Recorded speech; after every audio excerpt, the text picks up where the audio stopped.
Good evening दोस्तों। मेरा नाम है निखिल कुमार और मैं मैथ्स विद निखिल में आप सभी का स्वागत करता हूं। आइए, अगर आप RRB NTPC CBT 2 and ALP CBT 2 की तैयारी कर रहे हैं तो मेरे साथ मोस्ट इंपोर्टेंट क्वेश्चन पढ़िए जो कि आपके एग्जाम में आएंगे। चलिए पहला क्वेश्चन देखते हैं। देखिए, पहला क्वेश्चन आपके सामने है।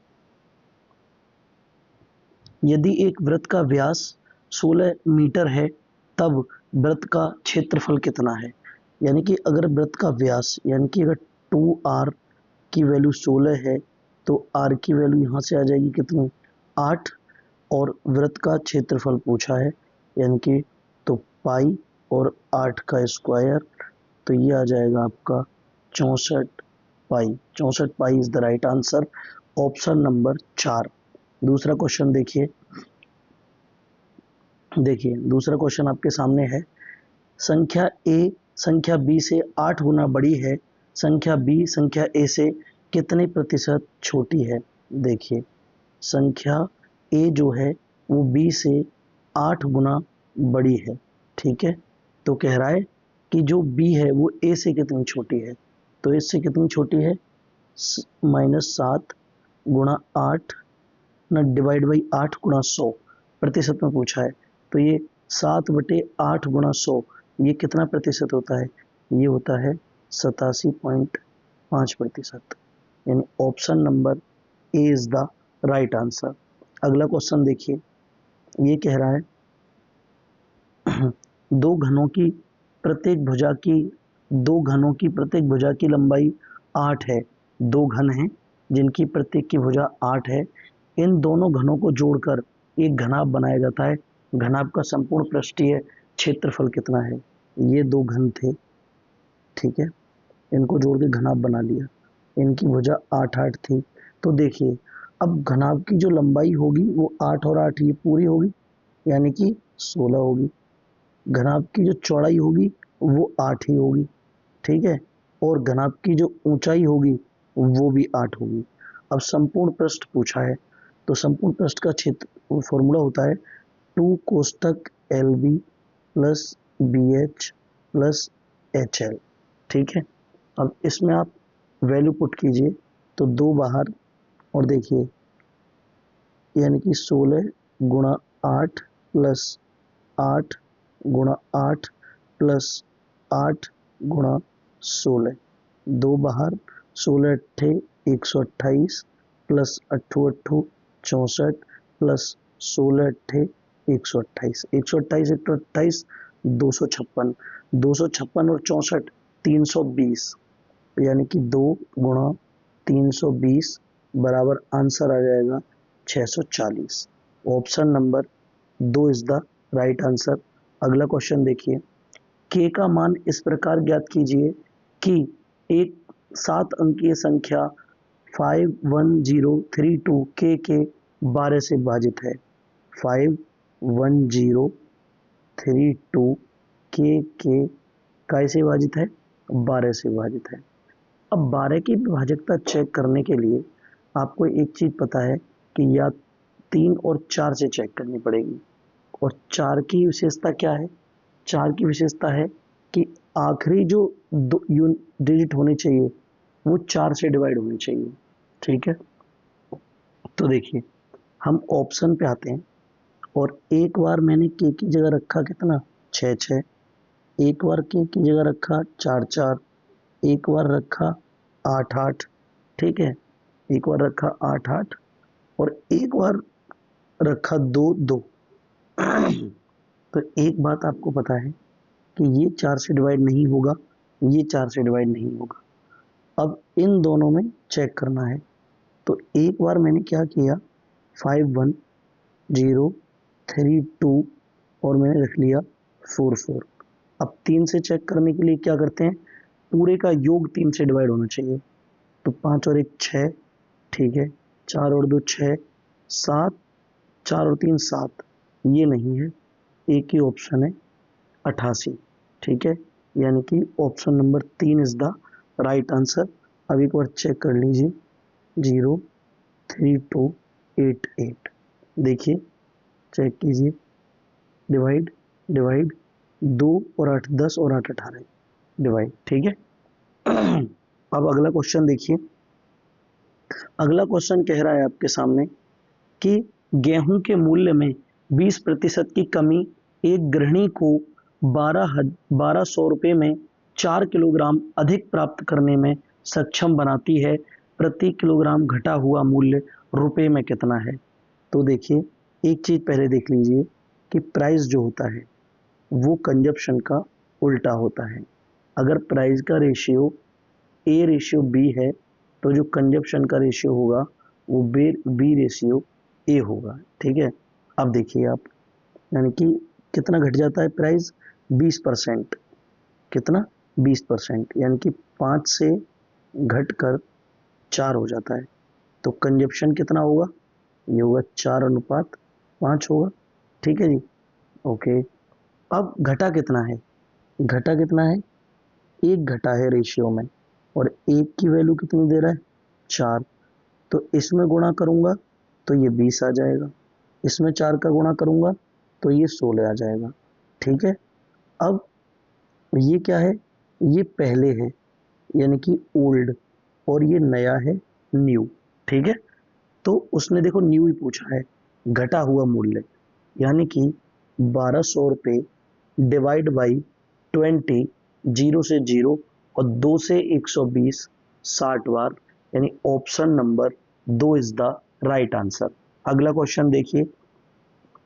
अगला क्वेश्चन कह रहा है कि 53 से शुरू होने वाली 4 संख्याओं का एक समूह आरोही क्रम में व्यवस्थित किया जाता है।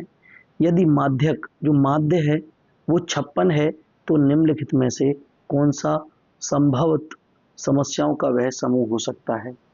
अगर 56, तो देखिए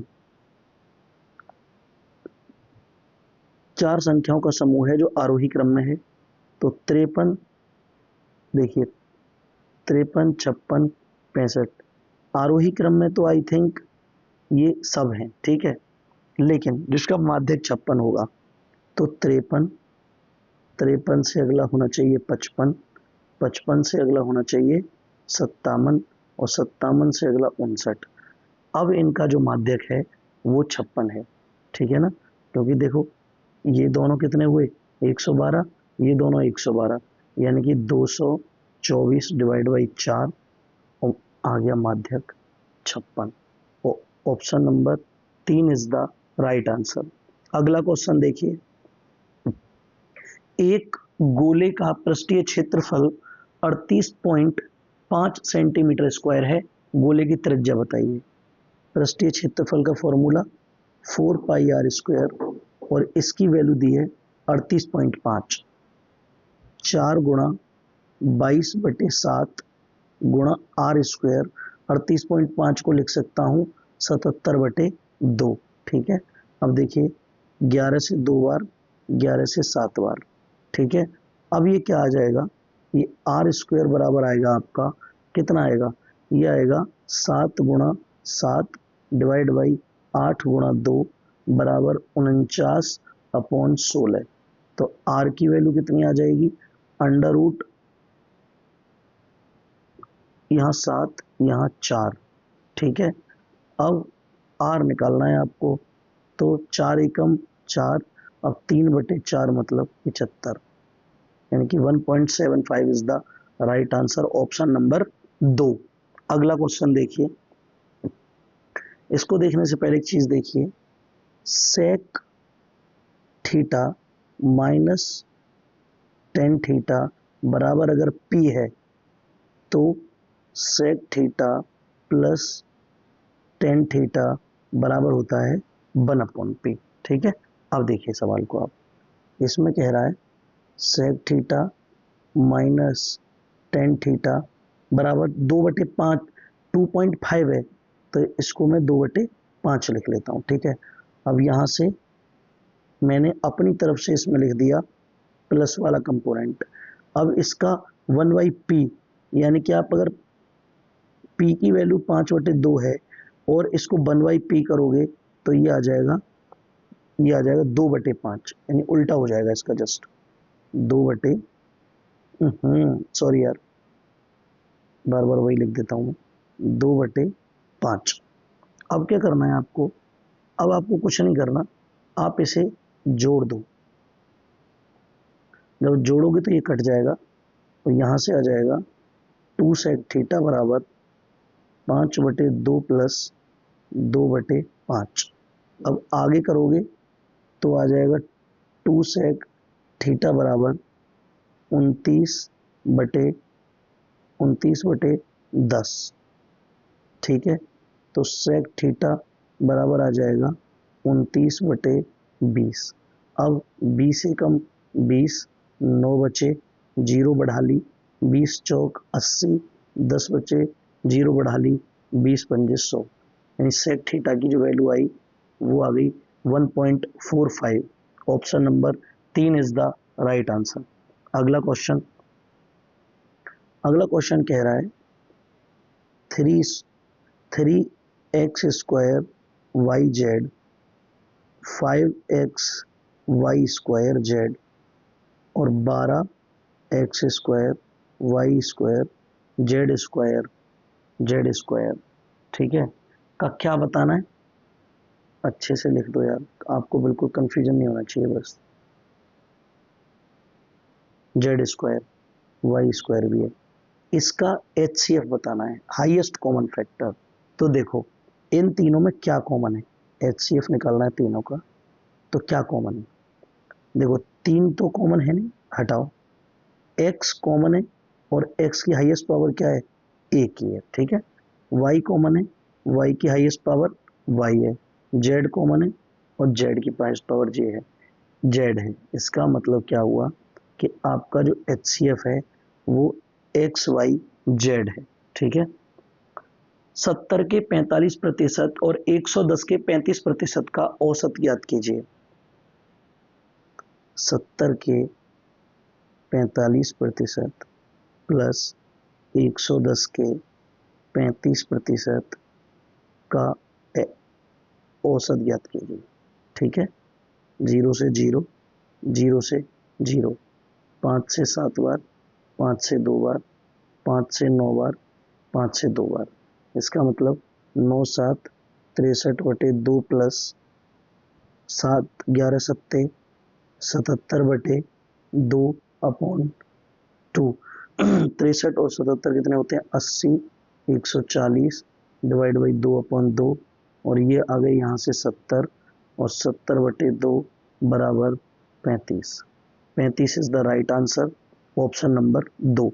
अगला क्वेश्चन देखिए, अगला क्वेश्चन कह रहा है आपसे कि एक ठोस लंबवृत्तीय वेलन के आधार की त्रिज्या और ऊंचाई का योगफल 39 सेंटीमीटर है। इसका कुल पृष्ठीय क्षेत्रफल 1716 वर्ग सेंटीमीटर है। बेलन का आयतन बताइए। तो देखिए ये कह रहा है त्रिज्या प्लस ऊंचाई, ये है 39 सेंटीमीटर, ठीक है। अब बेलन का संपूर्ण पृष्ठीय क्षेत्रफल का फॉर्मूला 2πr और r प्लस एच बराबर कितना दिया है जी? 1716। तो अब क्या करेंगे, इसको सोल्व करो आप। सोल्व कैसे करेंगे? 2 गुणा 22/7 इंटू आर इंटू इसकी वैल्यू ऊपर दी है हमें 39। अब काट पीट करो इसमें, आप कैसे करोगे? देखो 13 से 3 बार और 13 से 13 एकम 13, 13 एकम 13 और 13 3 39 और 13 दूनी 26, ठीक है। ये हो गया जी। अब 3 से इसे काटोगे तो ये कटेगा 44 बार, ठीक है। अब 44 से इसे डायरेक्ट काट सकते हो, तो r की वैल्यू आ गई यहाँ पर 7। जब r की वैल्यू 7 आ गई तो यहाँ से h की वैल्यू भी निकाली जा सकती है। 39 में से 7 घटा दो 32। इसका मतलब r बराबर 7 और h बराबर 32 आ गया। आयतन पूछा है बेलन का πr²h, ठीक है, यानी कि 22/7 गुणा 7 गुणा 7 गुणा 32, 7 से 7 कट गया, 154 गुणा 32। बस इसको सॉल्व कर दो आप, आंसर आ जाएगा आपका, यानी कि बराबर 32 चौक 128, 12 32 पंजे 160, 2 17 और 32 एकम 32 यानी कि 9 4 यानी कि 49 28। Option number 3 is the right answer.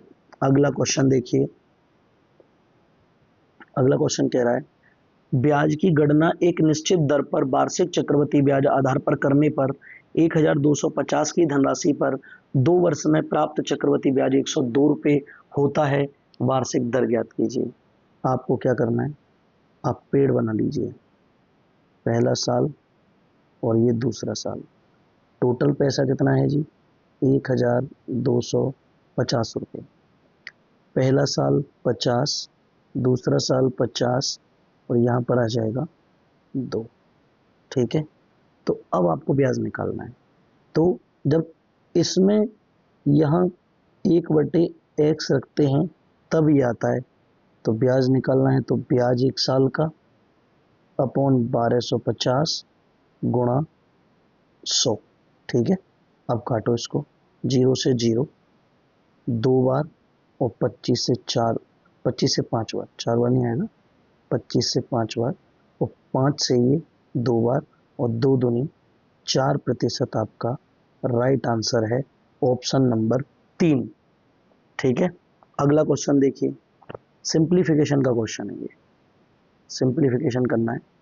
तो देखिए 18 प्लस 48 डिवाइड बाई 12 गुणा 32 डिवाइड बाई 4 का स्क्वायर माइनस 8। तो ये 18 आ जाएगा, ये प्लस इसका भाग इसमें लगेगा, 12 का भाग 48 में लगाओगे तो 4 आ जाएगा, गुणा इसका भाग इसमें लगेगा 8 और 8 का स्क्वायर यानी कि 64 माइनस 8। 18 प्लस 64 128 256 माइनस 8 यानी कि इसमें जो आएगा वो 256 और ये प्लस 10 बराबर 266 at the right answer option number 2। चलिए अगला क्वेश्चन देखिए। अपनी सामान्य गति से 7/8 गति से यात्रा करते हुए अंश ने 50 मिनट में 35 किलोमीटर की दूरी तय की। अंश की सामान्य गति किलोमीटर पर घंटा में क्या है? तो देखिए चाल की बात कर रहा है, तो अंश की जो सामान्य गति है, सामान्य और एक आएगी न्यू। ठीक है, तो सामान्य गति और ये न्यू गति। ठीक है, ये गति का फॉर्मूला है, यानी कि ये जो रेशियो है ये स्पीड का है, अंश की स्पीड का है। अब वो कह रहा है कि भैया वो तो 35 किलोमीटर 50 मिनट, तो घंटा बनाएंगे, ऊपर चला जाएगा 60, 0 से 0 7 बार, यानी कि ये जो आ गया वो 42 किलोमीटर पर घंटा आ गया। अब इस 7 के बराबर रख दो आप 42, इस 7 के बराबर रख दिया मैंने 42 किलोमीटर पर घंटा। ये एक की वैल्यू कितनी आ गई, 6, 6 का गुणा इसमें कर दो, यानी कि 48 किलोमीटर पर घंटा आपका राइट आंसर है ऑप्शन नंबर 3। अगले क्वेश्चन पर चलिए आप। अगला क्वेश्चन आपके सामने है, एक कार 45 किलोमीटर पर घंटा की गति से एक निश्चित दूरी तय करती है और 36 किलोमीटर पर घंटा की गति से उसी पथ से प्रारंभिक बिंदु पर वापस आती है। पूरी यात्रा के लिए औसत गति ज्ञात कीजिए। औसत गति का एक फॉर्मूला होता है, औसत गति क्या होता है, 2xy upon x plus Y. ठीक है, तो देखिए 2 गुणा 45 गुणा 36 अपॉन 45 प्लस 36, यानी यहाँ से क्या आएगा, ये आ गया आपका 2 गुणा 45 गुणा 36 अपॉन 81, 9 चौक 36, 9 नीम 81 और इस 9 से ये 5 बार कट गया, तो 2 पंजे 10, 10 चौक 40, 40 किलोमीटर पर घंटा की औसत चलाएगी। Option number 1 is the right answer. ठीक है, so thank you so much for watching my video. Video अच्छी लगी हो तो चैनल को लाइक कीजिए, वीडियो को लाइक कीजिए, चैनल को सब्सक्राइब कीजिए और इस वीडियो का जो PDF होगा वो आपको वीडियो के डिस्क्रिप्शन में मिल जाएगा। Thank you so much.